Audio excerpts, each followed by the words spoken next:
India will provide 4 Mi-24 choppers to Kabul, says Afghan envoy.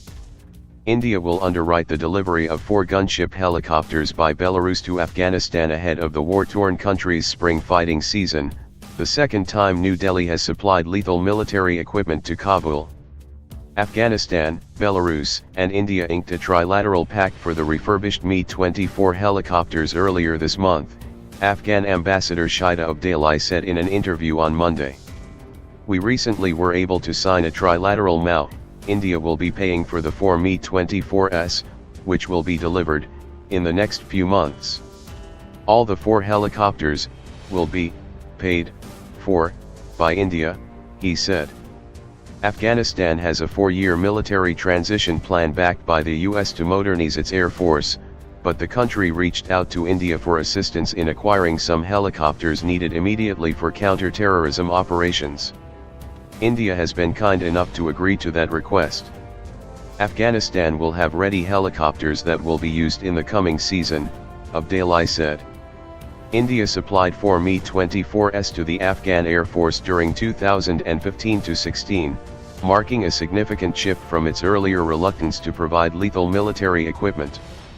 However, some of these helicopters had been grounded because of the lack of spares, and India is working on plans to help repair and refurbish these Mi-24s and other Russian-origin helicopters and transport aircraft of the Afghan Air Force, Abdali added. Despite the pressure exerted on Pakistan by the US after the unveiling of President Donald Trump's South Asia policy last year, the envoy said Islamabad continued to drag its feet in taking action against terror groups. "No one can shy away from the fact that terrorism continues to spread from within Pakistan," Abdali said. "The fact of the matter is terrorist groups still have found a place to live freely, and to cross and to then hurt others." He said terror attacks in Afghanistan had increased after the US announced its South Asia policy.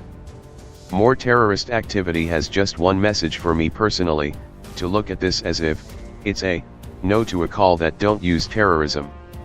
The ball is in the world community's court and we have to respond," he said. Asked about the Pakistan Army's demand that Afghanistan end India's influence in the country in return for help in controlling the Taliban, as detailed in Steve Call's book Directorate S, Abdali said, "It's quite distressing to see expectations of this nature from one neighbor to another neighbor. Can Pakistan accept, for example, Afghanistan's demand to cut its ties with China? No way, and we will never ask." He added, "We have heard for years a desire that we should have no ties with India. The Afghanistan that I know and belong to will never ever surrender to anyone's demand of this nature, whether this is vis-a-vis India or any other nation."